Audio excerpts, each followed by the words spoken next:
Wait, no. Okay. I don't know on your screen if you can see that little live thing. It does. We're 6 seconds in. I know. 6 seconds of good shit. All right. All right. All right. Hold on. I always where do I put my hands when I do this shit? I don't know what to do with my hands. And then my camera, I'm like looking, trying to make sure I stay in frame, but it's always a weird angle. So I'm like, okay, I guess I got to sit like this for 30 minutes or whatever. So this is the good thing about it. I can go and edit this shit. Right. Okay. All right. It's me. It's the indie comic book guy. Today we're going to talk about racism in comic books.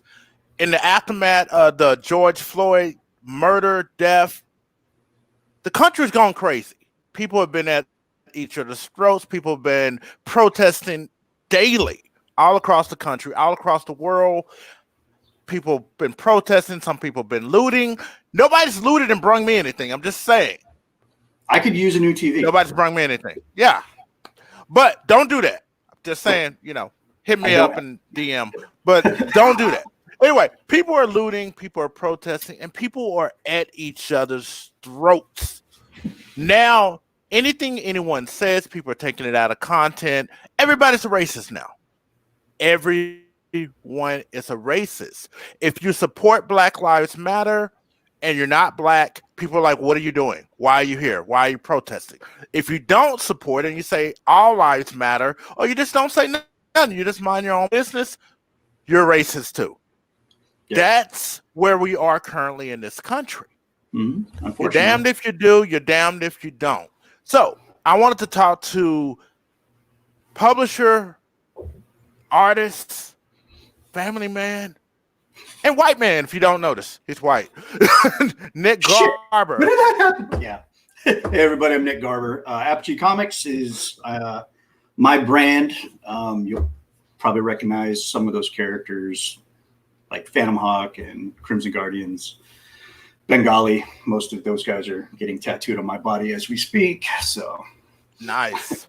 So let's just jump into it.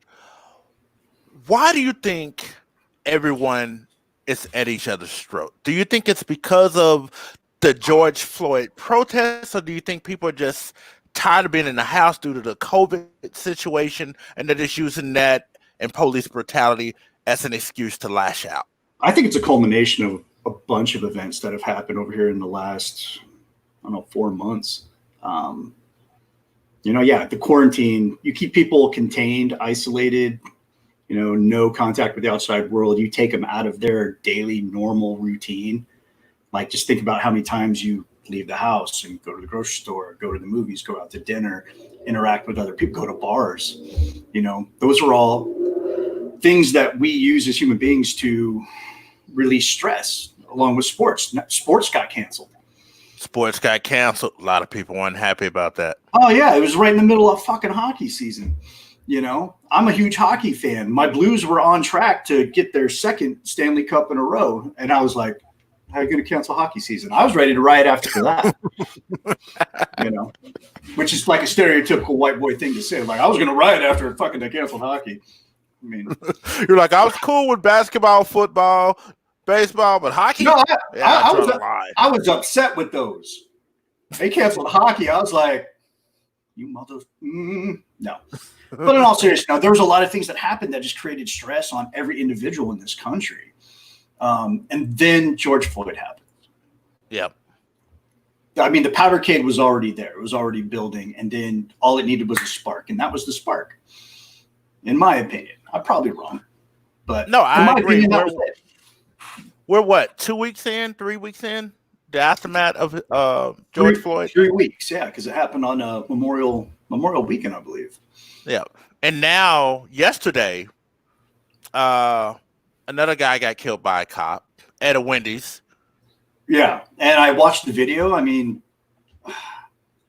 as my day job as a law enforcement professional, I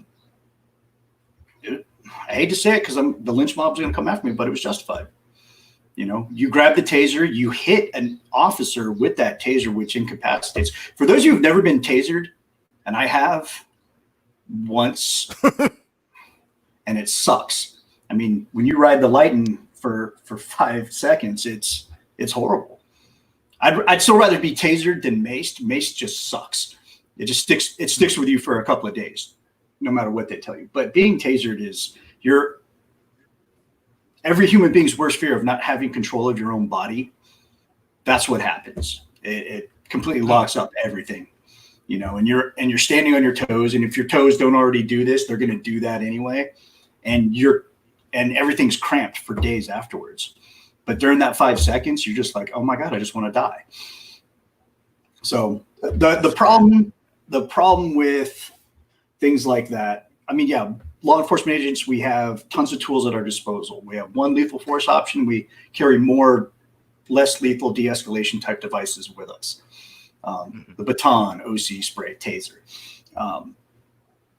But they teach you, if a subject gets a hold of one of those things, they can incapacitate you, then get your gun. And then it's a whole other ball of wax. And they stress that, hey, de-escalate as often as you can, as best as you can, because you bring the gun already. It's already a gunfight that hasn't happened, you know, and you have to be, you know, cognizant of that, and you got to be aware of that. So de-escalation is your primary goal. So watching that video, when I first heard about it, I was like, oh, fuck, here we go. Like we needed to throw another bale of hay or gasoline on this dumpster fire that's already going on. But then finally the body cam footage came out, and I looked at it and I was like, okay, well, he was being approached because he passed out in a Wendy's drive-thru. I had an uncle, he passed away, but he got arrested for DUI because he was drunk as shit in a McDonald's drive-thru and passed out waiting for his order. Yeah. You know, so I was like, okay, well, it's a legit call. They go in there, and then he starts resisting. And what I always tell people is like, hey, listen, if you think that your rights are being violated, let the cop do his job. Yeah. And then go after him afterwards for a Fourth Amendment tort, you know, that he violated your Fourth Amendment. Let that happen. But don't put yourself in a situation where you're going to get yourself hurt or killed. You know, because you don't know what call this dude came off of. You know, he could have just got back from a DV call that ended in a fist fight, you know. No, I agree. And the smart thing would have been, I don't think this situation was racially motivated. I don't think so either.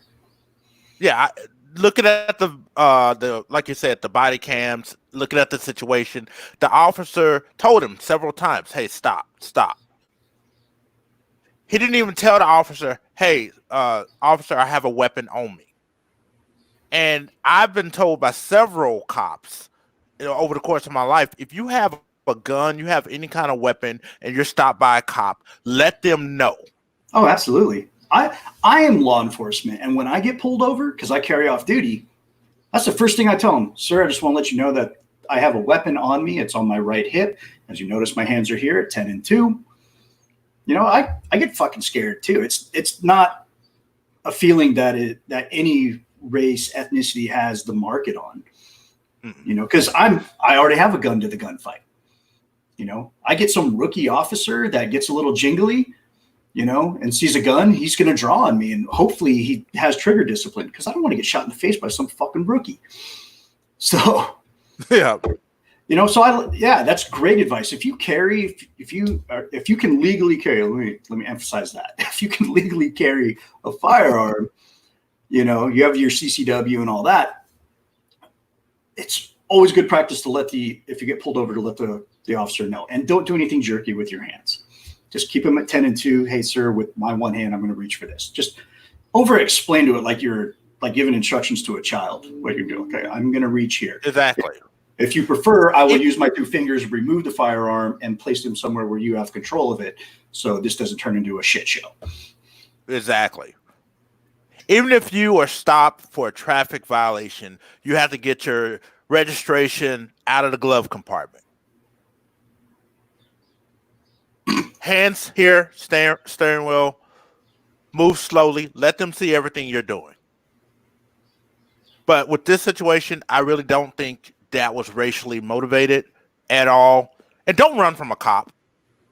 Never. And the messed up part about it, people see, with the George Floyd thing, week one, I feel it was about George Floyd and police brutality. Now people have made it into a political thing, and now people are like, oh, it's a Democrat Republican thing, it's a Trump thing, or people are coming with their own private agendas, right? And using the Black Lives Matter, using George Floyd as a martyr, and people are getting hurt. Businesses are getting burned down. They're getting looted. People are coming from out of state. Just because your state, they're protesting, I'm going to come to your state with U-Hauls, and I'm going to loot and steal stuff. Or just cause chaos. Cause chaos. No. And some companies are even using this, like Target, for example. Yes, we know one Target got looted. Mm-hmm. Now Targets, they changed their hours for over 200 stores. They're using this as an excuse in part. Hey, this is an opportunity not to have to pay all these people. And instead of giving them full-time hours, we'll just put them back to part-time. And then maybe, just maybe, we can get some more federal money. It's a lot of politics at play in this. Unfortunately. When you start looking at the big picture. That's why the expression there's money in racism. There's money in racism. It does exist. Landlords used to move Black or Hispanic or even Irish families into certain neighborhoods because people in that neighborhood don't want to be around them. Remember the untouchables? Isn't that what they called the Irish people back in the day? They would move them into these neighborhoods. The people in that neighborhood would move out. Now the property value is lowered. That's why people are like, oh, I don't want my property value to go down. Now the property value has gone down. Now I can buy all this land, kick these other people out, and boom, I'm going to build some very expensive properties in this area. Yeah, I think it's called gentrification is the word they use for that. Yes. Bring down the property value so investors can come in and get it dirt cheap and build it up for a higher price clientele. I think that's bullshit. Happens all the time. It happens all the time, and I think that's probably one of the. I fucking hate that shit. We can cuss on this channel, right? I'm not monetized yet, so yeah. All right, good. When that happens, let me know. I'll put my professional filter on. But yeah, it's stuff like that. I think we create a lot of our own problems. I do have my beliefs about systemic racism. I don't think it's really a thing anymore, but I think it was a thing. It was an institution for so long that we just can't accept that it no longer exists. I think everything now is based on an individual biased or even at some points racism. I find it hard to believe that there's that many racists around, I look around this country. The biggest eye opener for me that, race relations have really improved was the floods in Houston. How many years ago was that? Like 2-3 years ago? Yeah. I saw people of every mix, color, social class coming together and helping each other out. Racists don't do that shit. It's the same with these protests. I see people of all different races, religions, genders, sexes, whatever out there supporting this cause. And yet people attack these people for that. I live in a very well-to-do area. It was a young lady. She was in her backyard. She had a sign up, young white lady, Black Lives Matter, for all the little uppity rich people to see that pass by in her backyard. That was her way of protesting. That said a lot. And I was very proud of her for that. Yeah. I saw yesterday going to work. There's a local park right down the street from my station. Peaceful protests, all mixes of people there with their signs in it, and it was peaceful. They had a stage, they were playing music. It was more of a festival than a protest is what it seemed like. But yeah, I mean that stuff I'm down with. I'll back that 100%. That's really now, where I do believe comes from. Systematic racism does still exist. However, for a while, it wasn't so overt. It was one of those, hey, you applied for a job here. We're looking at your name. Your name is Maria Gonzalez. Oh, I don't want to work with Mexicans, so I'm just going to throw your application in the trash. You don't know any better because you didn't know. You just thought, well, maybe they went a different direction. And I've seen jobs do this. They'll look at a name, and people forget it's not just a black and white thing. Right. There's some people that look at your application. Oh, you're Jewish? You're a Jew? Oh, trash. Or if you have or if you're from India and you got one of those really long Indian names, I've heard of that. I've never seen it personally, but I think this just goes back to my earlier point that it's now on an individual level. The system itself is, at least as far as the law is concerned, is set to make an even playing field. We all have the same even playing field in theory.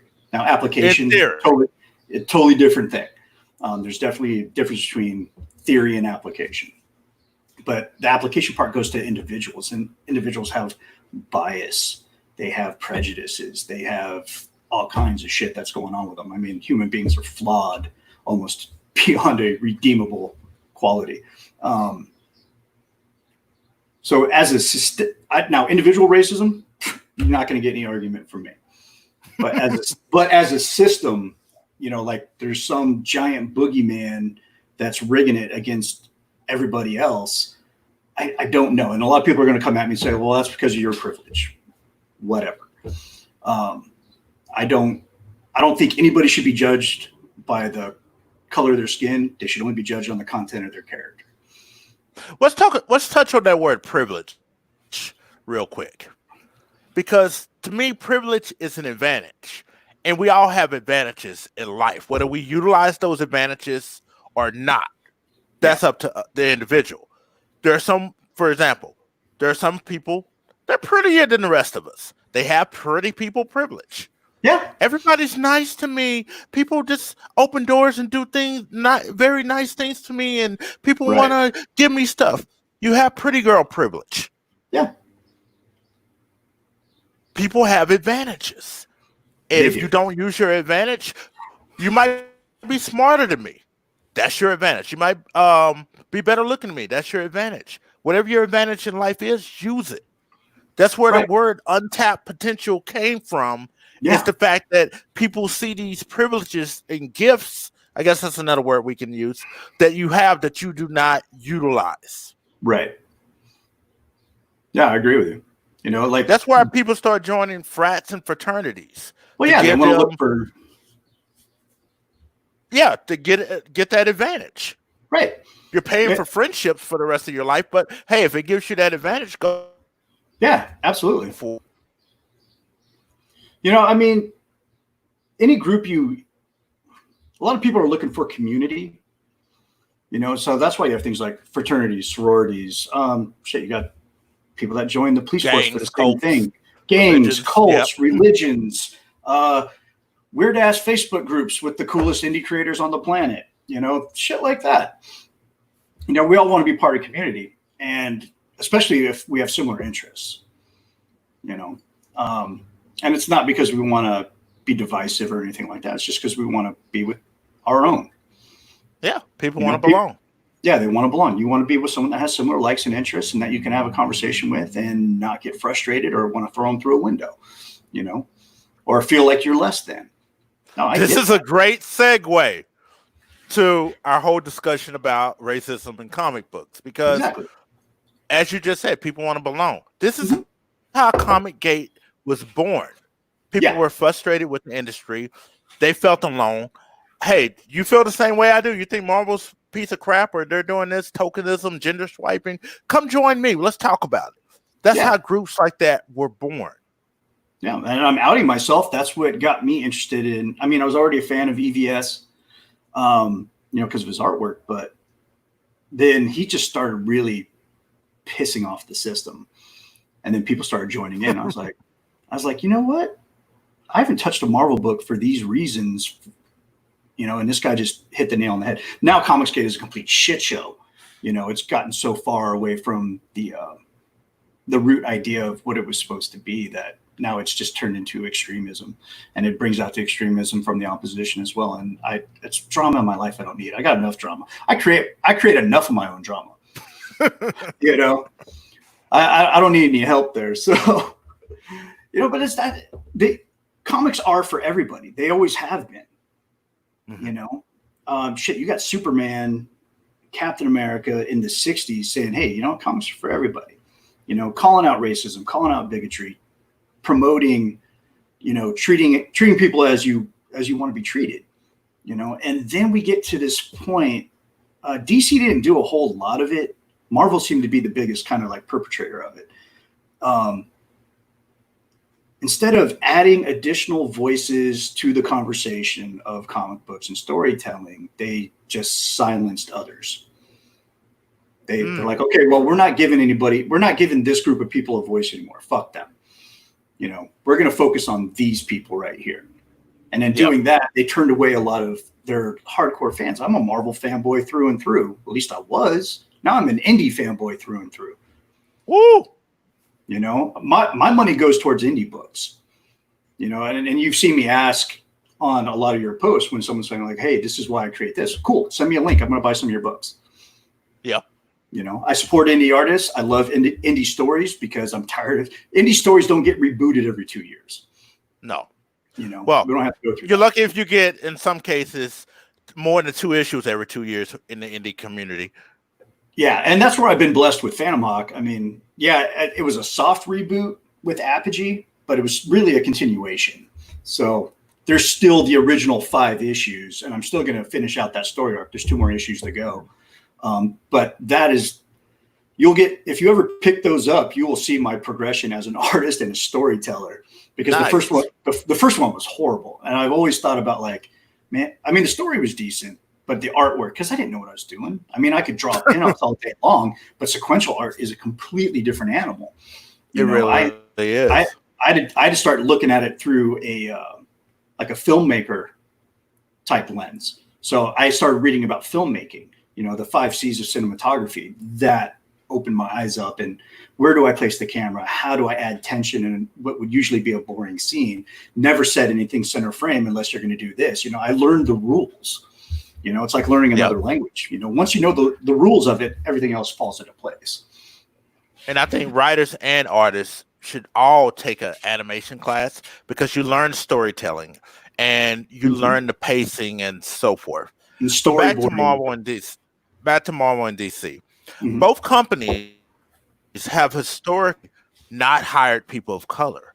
There's only been, you know, a very few black editors, for example, at Marvel or DC. Right. And the time that they were hired wasn't that long.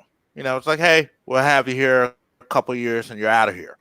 The X-Men, which a lot of people argue is based off the civil rights movement, has never had a black man or a woman that's an ongoing series writer, which I think is weird. I think it's weird. Even today, I don't think there's ever been a black storyteller on there. And these are some of the issues that, you know, black creators have with Marvel and DC. You know, they're notorious for hiring black writers like David Walker. Oh, you got to write the book with the black character only. Why does he have to? You know, that's my biggest problem with them is they would do that. Priest was like, when they offered him Deathstroke, he was like, he wasn't familiar with the character. He was like, if he's black, I don't want to write him. I'm tired of just writing black characters for you. Yeah. And they were like, no, he's a white guy. He was like, okay, tell me more. It's like being typecast. And it shouldn't be like that. Yeah, no. He was typecast. Why can't a black writer or a black artist, you know, do Captain America, do Iron Man? Because think of the depth, you know, of somebody's personal experiences in their life from a totally different lens. Incorporate that into an Iron Man story. We got it in Spider-Man with, you know, Miles Morales, you know, but throw that in there, you know? Yeah. Expand the mythos of it. Yeah, that's like saying, oh, Nick, you are a white straight male. You cannot write a Asian gay. You cannot write or draw an Asian gay character because you're not Asian and you're not gay. It's the dumbest thing ever. But that's what we get. Yeah, but it's insulting.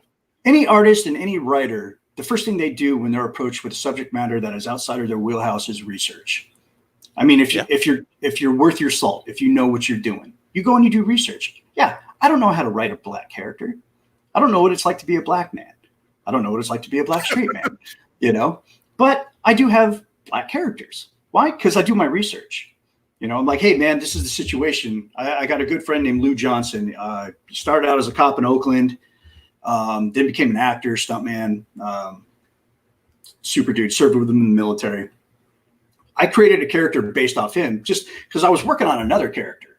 But then talking to him and hearing his stories, I'm like, oh, fuck that. I'm going to turn this dude into a character. And I'm like, what do you think about that? He's like, hell yeah. He goes, I'll help you write it. I'm like, perfect. Nice. So eventually that'll get some traction, but I got other projects I'm working on right now. So now in your private conversations with, I'm just going to say other white people for right now, when y'all discuss I just say the term Black Lives Matter, if that's a discussion y'all have had. We have. How are those discussions? It depends on who I'm talking to. I have friends on opposite ends of the spectrum. I got the ones that are blacking out their Facebook profile, Black Lives Matter, and then I got friends that are saying all lives matter. I agree with both sentiments. I don't really, with the movement and what it's become, I guess I really don't agree with that. I think there's other ways we can approach it and word it. If I am not one to tell you or disparage you from your emotions. So if you think that there's police brutality on there, fine, let's have a conversation. You tell me how that works, what your thought process is. I want to meet you in the middle, you know? So those conversations that I've had with, you know, people that are not people of color, they range. So it goes from, and I've pissed them both off. I'll just be honest about that. You know, one of them's calling me like, oh, well, you're just this. And the other one's like, well, you're just that. And I'm like, I'm not any of that shit. I'm invoking conversation. And that's the only way. Conversation leads to understanding. Understanding removes fear. You know, and I think that's what it is. A lot of people are just afraid. You know, just because you have a loud black voice that's calling for change. And there are things that do need to be changed still. I mean, we've come a long way, but we got a long way to go too. But things are getting better. They may not be happening at the pace that we all want, but social change takes a long time. You know, human beings they're just stubborn creatures, and it takes a while for them to adapt. So anything like that, when it's been the status quo, or it's been the norm for so long, you know. So I'll call out my friends that are like, well, you know, these looters and rioters should be shot on sight. I'm like, no, they deserve their day in court just like anybody else. You know, you block traffic though, and you pull a gun on me, well, then that's a different conversation. That's not looting and rioting. That's someone trying to attempt to take my life, which, you know, by the Constitution, I'm allowed to protect. Yeah, it's such a weird time to have conversations like this. And it really is. It's an uncomfortable conversation. It is, but it's a conversation that does need to be had. You know, I've seen more people accomplish things by having like two people in a room than thousands of people just going at each other, you know? So, and someone that is a combat veteran has seen the cost of war. I mean, this is a different type of war. And right now it's sort of peaceful. I mean, but it's bubbling. You know, I don't want to see an all-out armed conflict between two different types of ideologies, because all we're going to get out of it is a lot of funerals, and whatever side's going to win is going to try and erase the history of the other side. So, and I don't want to see that. And that's the thing. It's when you're fighting a man, like if you and I were fighting, one of us is going to get beat up or shot. Well, hopefully not shot. I mean, when we were growing up. When we were growing up, the next day, you know, we'll be best friends. Yeah. Like, oh, you can take a punch. Okay, we're friends now. That's usually how my best friends came to be. It was through a fist fight, you know? Exactly. Now we're talking about fighting an idea. Totally different. Oh, it is hard to fight an idea once it's rooted in somebody's head. Right. If you grew up in a small town and I say there's nothing there but white people, and they're like, oh, all Mexicans are bad. You never seen a Mexican except crime, on the news. Oh, these Mexicans are doing this, or they're coming across the border to rape your women and children and things like that. You're going to build up a stigma in your head because you haven't had any interactions with these people. Yeah. But what you're fed. And so you grow up and you go out in the world and you deal with Hispanic people. And I'm just using them for example. And you're like, wait a minute. All of them are not like I was taught by my parents or from the news or social media. Some of these people are pretty cool. So now you're at a war with yourself because you're fighting your beliefs that you were raised on. And I think some people are dealing with that, or, they're dealing with that. And it's kind of like, damn, now I got to question my whole belief structure because you told me these people are all bad. But no, they're not all bad. And it creates cognitive dissonance, which is an uncomfortable feeling. It's a belief that you've held for so long. And when that belief is challenged, it can actually create physical pain inside the body. And see, this is the danger with the protests and the rioting, is because if you're white and you live in, I say, a small town, and you were raised by racist parents that are like, oh, all these black people are bad, and now you turn on the TV, you see the rioting, and they're just going to show the rioting part or the looting part over and over in loops versus the peaceful protests. So now you're like, oh, dang, you were right, Dad. Look at them. Yeah, and it's so easy to find justification in your beliefs, especially through the media, because the media is not going to show you happy-go-lucky stuff. They're not going to show you hearts and minds. They're going to show you chaos and destruction. Why? Because it gets your ass glued in front of the TV. It gets views, which adds to sponsorship, which means money. I realize money this and racism. Money, yeah. I mean, Jesus, that is the staple right now of the consumerism that is the media. If I can create class division, so it's either class division or race division or political division. Those three things will keep people glued to their seat, watching whatever politically biased news source that you have out there. So whether you're following Breitbart or PragerU or Fox News or CNN or MSNBC, those all have a demographic. They all want to say they're fair and balanced, but they're not. They're specifically targeting a certain ideology or a certain type of thinking, and they cater to that. Why? Because it's money in their pockets. Money in their pocket. Money in their pockets. Going back to what you were talking about as far as being raised a certain way and then having that idea challenged. When I was a private in the Army, fucking many moons ago, we had a guy named Baxter. Baxter was raised in the Deep South. He was about as redneck as you could get. Like, this dude had never seen a black person before until he joined the Army. Well, his name was Croup. We got a black guy in the platoon in our squad. And Baxter stared at him like he was an alien. Like at one point, his hand was reaching out to touch his face. And we had to stop. I'm like, dude, what are you doing? He's like, I've never seen a black man before. And I'm like, well, you don't get to touch him. Just because you ain't seen it before. I mean, Jesus, I've seen shit in museums too. I don't just try and put my hand through the glass. It's like, come on, man. You got questions, ask him. Croup was like, he was from like Seattle. He was like, dude, you can ask me whatever you want. I'm chill as fuck. And I'm like, okay, I like this guy. So please tell me they became best friends. They did. The whole squad was already, pretty tight. But whatever, he ended up apologizing, like, dude, I was raised by racist parents. It was a very touching moment over many pitchers of beer. So I think he got really into his feels. Alcoholism will, do that to you, in vino veritas, and wine there is truth. So, and he just flat out, we were at the bar, and he's like, dude, I was raised in a certain culture that looked down upon you and your people, and people your skin color, and I want to apologize to you, even though I've never done anything to you personally. I want to apologize for having that type of mentality in my life, because meeting you has completely changed my perspective, and that was all through, shared experiences and conversations. Yeah. So as long as we keep dividing ourselves, and that's why I have a problem with the term white privilege, because it assigns a boogeyman. It gives you a scapegoat. I would say it's more class privilege than anything else. You know, Yeah, because when I grew up, haves I and would hear, have-nots. I would hear that, white privilege term, and that, all white people were rich. And I'm like, where are they at? Because my friends, black, white, brown, whatever, they were all poor. We were all, like, some of them were on welfare, some of them wasn't, but, people were poor. A lot of single parent homes and, or working class families. That's what we were dealing with, working class families. So yeah, that caste system was there. And I remember in kindergarten, a little white kid was like, "Can I touch your hair?"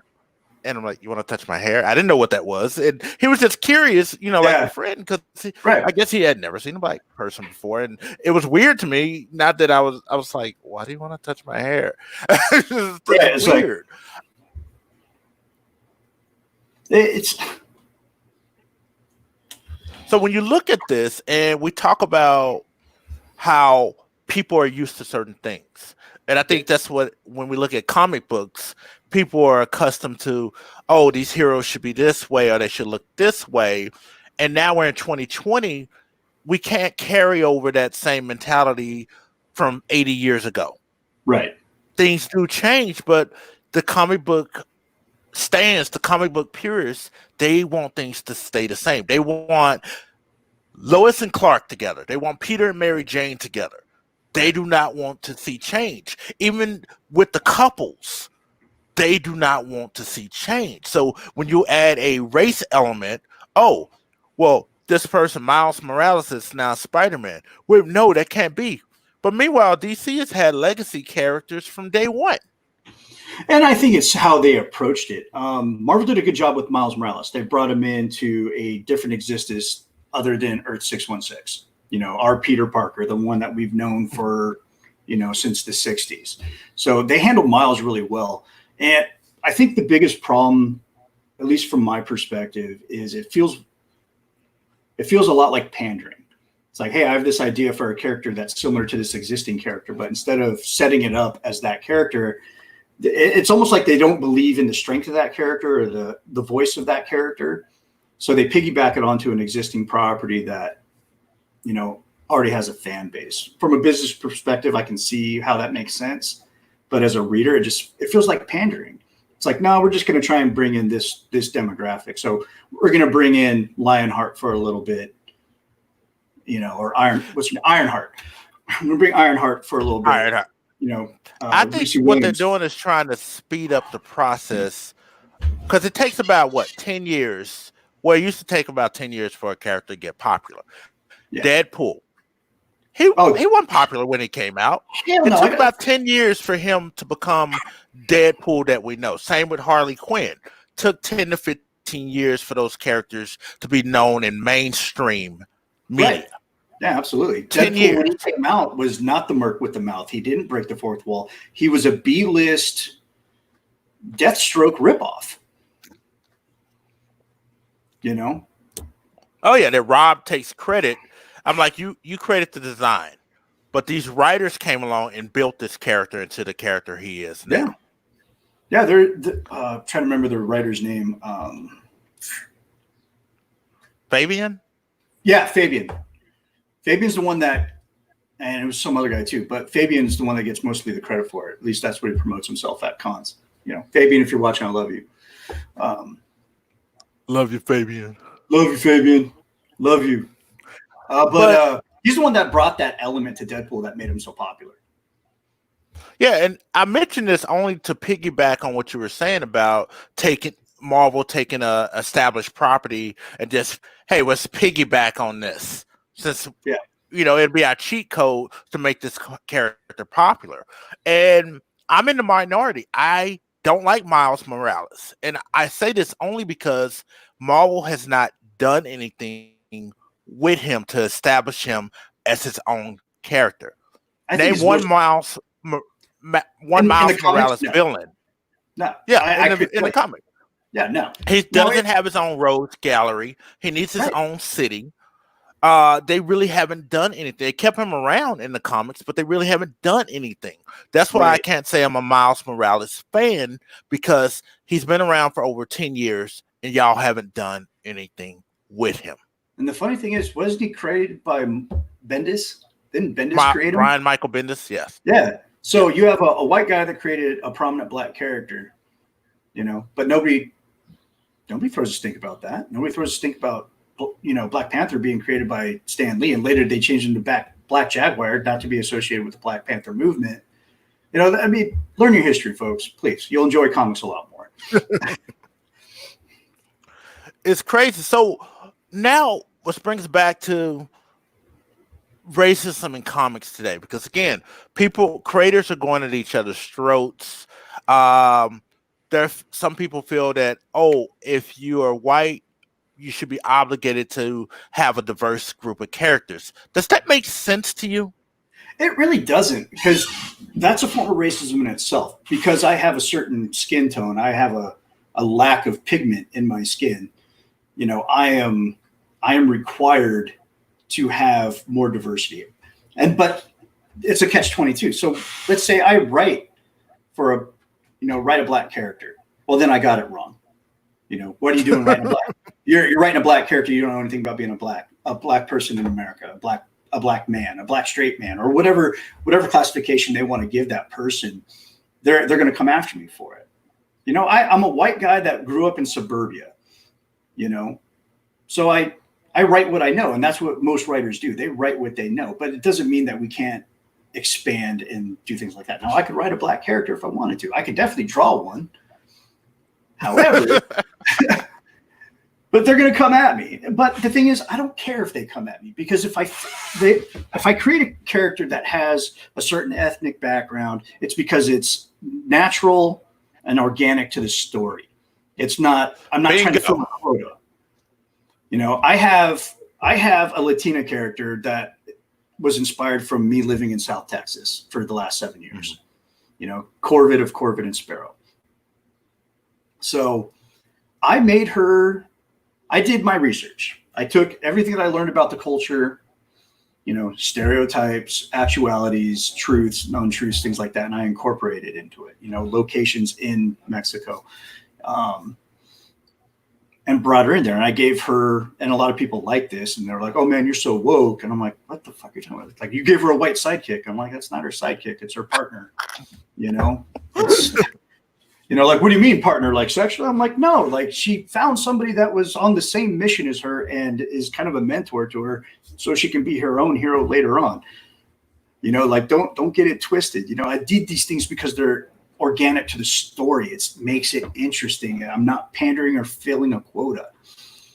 It for the black community is my biggest fan base for Phantom Hawk. My biggest fan base. And I ended up asking one of my buddies, I'm like, dude, it wasn't intended. I just wanted to write a good story and draw a good story. That's all I wanted to do. But I want to know what elements of that bring in that certain demographic. Well, why? So you can pander to it? I'm like, no, I just want to keep doing what I'm doing. But I'm always interested in what brings in people to like the stories that I'm drawing or telling. And he goes, dude, because that guy is sticking it to everybody.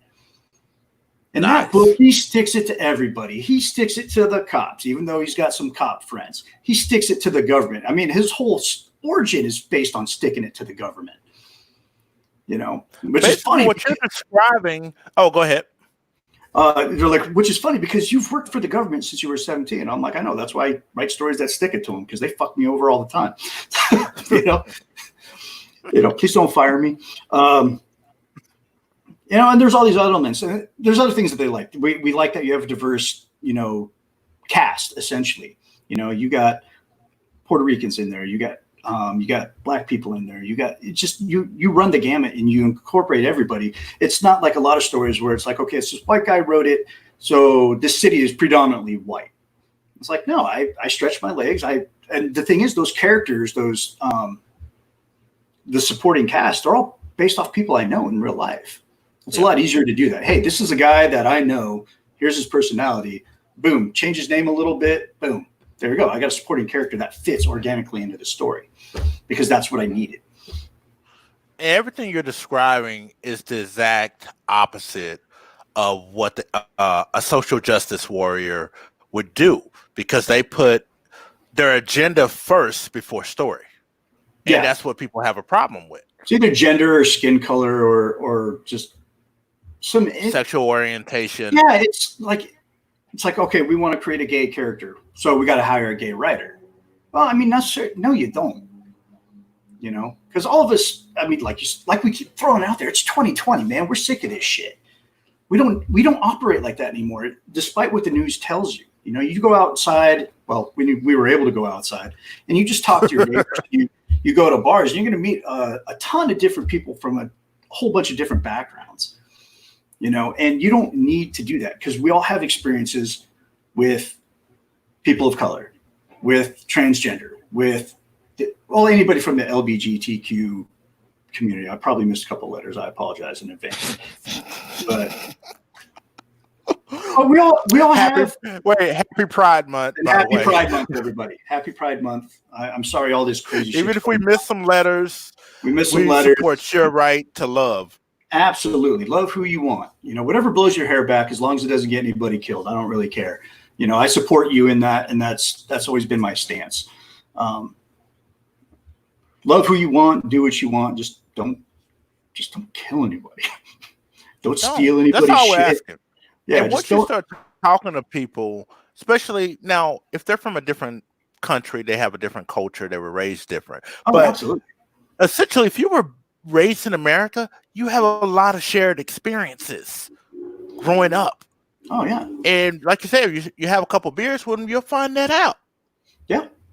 Yeah. One of my best friends I met in the Border Patrol Academy. We were in the same class together. Him and his family immigrated from India when he was 9. So he's kind of like a child of two worlds. You know, having beers with that guy, awesome. You know, that was our weekly thing at the academy. And then even when we got stationed together, is we would get together once a week and have barbecue, beers, cigars, things like that, and just talk about shit. You know, discuss world issues. You know, he's ultra conservative, which I don't have a problem with. I'm a little bit ultra conservative too. Some people are going to accuse me of that. But you know, listening to his experiences in India and his growing up, I mean, shit, same as mine almost. You know, we all did the same things. We played together. Crazy. Yeah, we played together. These were things that we were into. You know, they immigrated to Cleveland, Ohio, birthplace of Superman. You know, so every time he goes home to visit, he sends me a picture of the same damn statue of Superman in the airport. I'm like, dude, how many times are you going to send me this? And he's like, every time I go to Ohio. I'm like, all right, fine, whatever. You know, so at least take it from different angles, man. I swear to God, you're sending me the same picture. Exactly. But we, you know, as nerds, we have those shared experiences of going to the comic shop, you know, hanging out, flipping through the books, like, oh, this seems cool. I'm going to buy this. I'm going to buy that. Or, you know, a new video game come out. Hey, Chrono Trigger's coming out. Who's going to get it?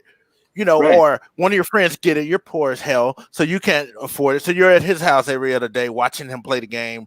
Like, can I borrow it when you're done? Or I trade you. We have those shared experiences of buying a G.I. Joe. Well, having a G.I. Joe. You know, you have 3 or 4. You can't afford to buy a new one, so you unscrew the back and swipe out the part. Make it, G.I. Joe surgery is what we used to call it. You know, especially when the rubber band would break on the inside. You know, and back then we didn't care about race in the form of our superheroes, because I know some people they say, "Oh, American superheroes are white man's fantasy." I'm like, wait a minute, I'm not white, but I love Superman growing up. You know, I didn't realize this was somebody else's fantasy. I just thought it was a cool character. It's crazy how people put their narratives and attach them to fictionalized characters. Yeah, they put their own internalization on it, I guess. I'm still waking up, but issues. I know they put their own stigmas. They put themselves into that character and assign them characteristics that are not intended for that. But I mean, that's one of the pitfalls, but also one of the beautiful things about art in the visual medium is that it's all subjective. You'll relate to certain characters on a multitude of reasons. You know, I'm a huge Daredevil fan, obviously. Because I never saw my religion represented in a comic book before.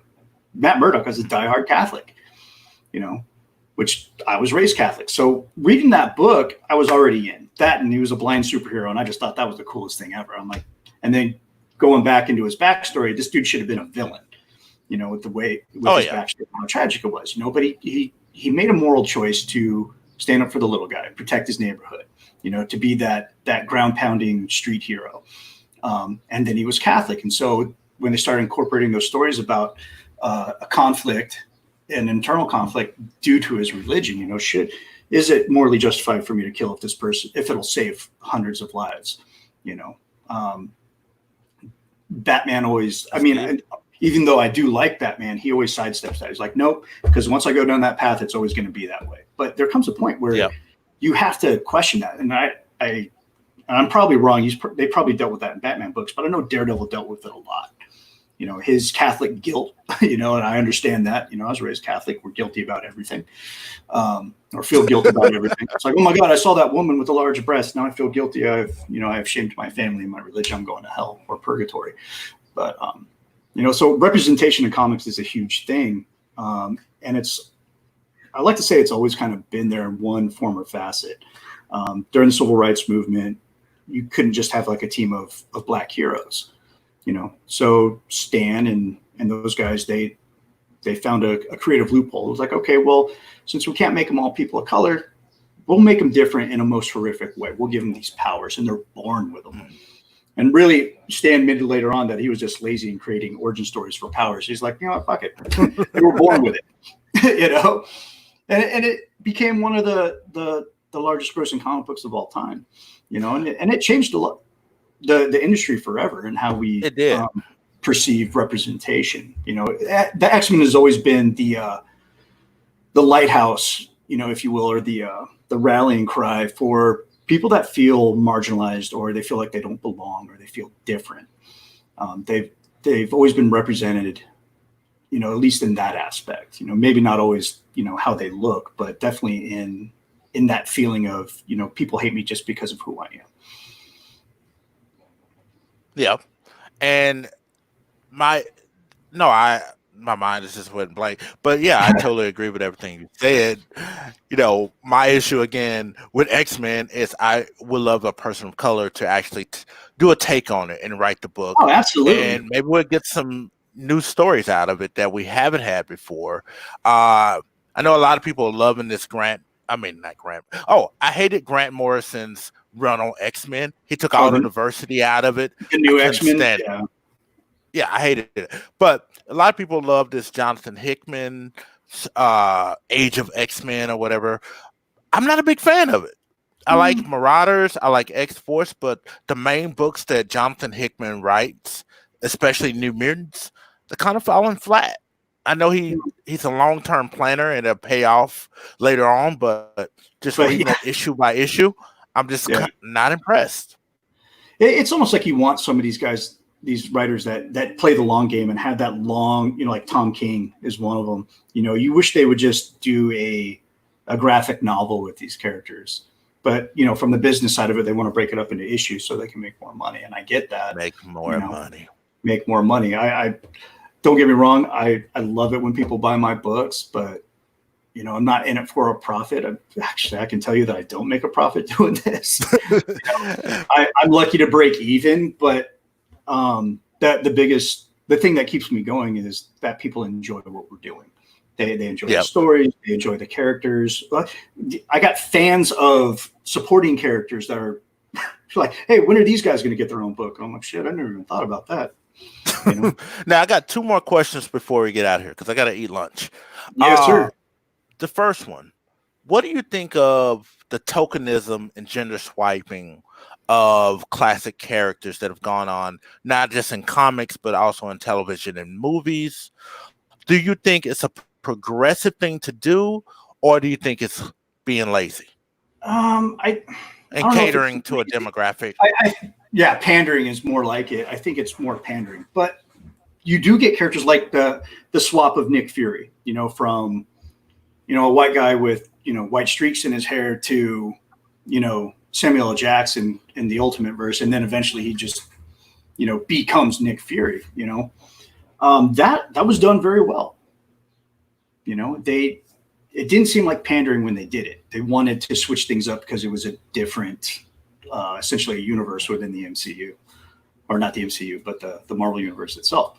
There's a lot of times though where it just feels like pandering, and I hate to say that, and people are going to come at me for it, and that's fine. But the way they handled it, the way they approached it, the way they marketed it, it definitely felt like pandering. It's like, yeah, I'd love to read, a Reese Williams story, but the way you introduced it, the way you went about it, just it didn't feel organic. Because Reese Williams is a cool character. I haven't read any of her the books she was in yet. I picked it up because most of the controversy, you got some angry people. Let me see what's going on here. Yeah, but that might have been part of their marketing strategy. We'll create outrage. People will buy it to see what all the hubbub's about. I actually enjoyed the story. She was a huge fan of Tony Stark's, never met the dude, built her own set of Iron Man armor while she was in college. That's fucking cool. Yeah. Okay. But we could have given her a different color scheme. She didn't have to go red and gold. It could have been a standalone outside of the Iron Man, little realm. I don't have a problem when they do that, as long as it's organic to the story, and a lot of people will pick up on the pandering of it real quick. People are turning their back on the new Warriors, Oh, that's just crap.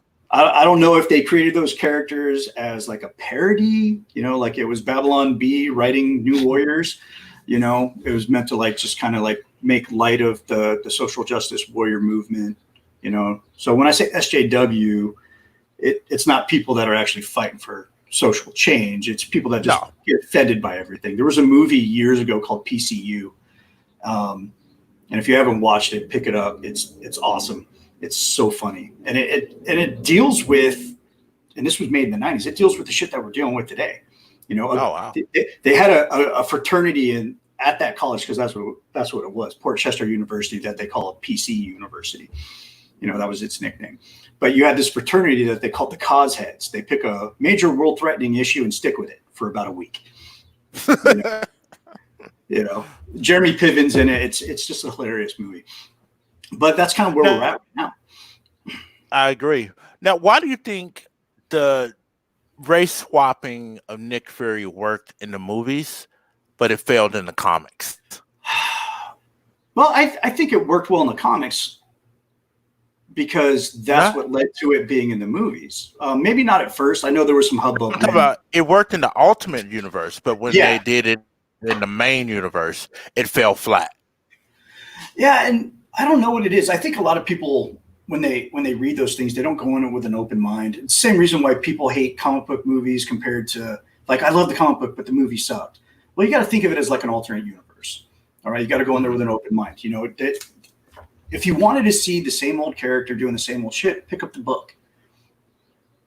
Pick up the comic. Now, when we change things in the comic books, people accuse them of like, oh, well, you're altering the history of the character. Well, if we look at Nick Fury, director of S.H.I.E.L.D., as more like a title as opposed to, it being an actual person, like maybe that's just the title you get. When you become the director of S.H.I.E.L.D., you become Nicholas Joseph Fury. It's a name change. That's a real stretch. It is. And I'm trying to explain it. Like, sometimes I just don't understand people, why they get upset, why it works so well in the movie. Because I would have to say it's because of Sam Jackson. He brought something unique to the character, a different side of it, an attitude. There was an attitude to it, where Nick Fury, outside of that, he's a fucking boring character. He was cool when he was, Sergeant Fury and his Howling Commandos. The old World War II books that they made about him. That he was interesting as shit then. But going into the modern age here, it's just like he just kind of falls flat. He's a supporting character. He's not a main character. But if you got Sam Jackson playing him, I'll watch 2.5 hours of that fucking movie. Okay, my last question. You mentioned we mentioned Comicsgate briefly earlier, and you said that right now it's kind of falling apart. It's kind of splitting up into two different directions. Right. Do you think Comicsgate, they have disrupted the industry in the sense that they're like, hey, we're here.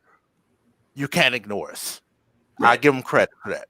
Do you think that they will actually help bring about a real change in the way that Marvel and DC does business?